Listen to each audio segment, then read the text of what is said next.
मरल समाज अहिरा रे रेड बुल पिया के।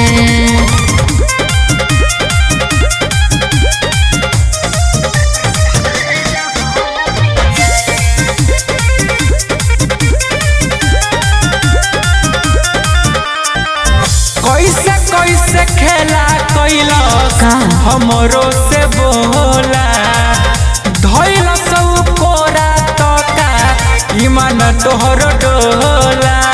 अरे हो बात मानो सुन झट से पियाई हमके कोकोरे कोला पट देना जींस हमर नीचा बाबू खोला।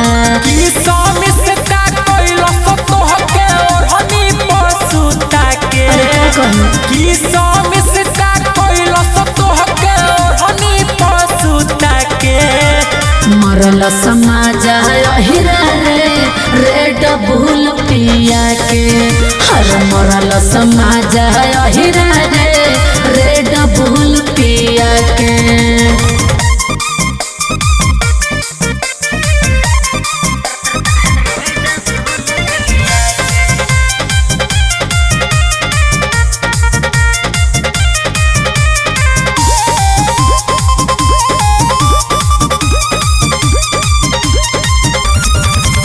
जवन भइल तोहर जायब भुलाई देहिया लौटाइल बाटे लहो नहाई।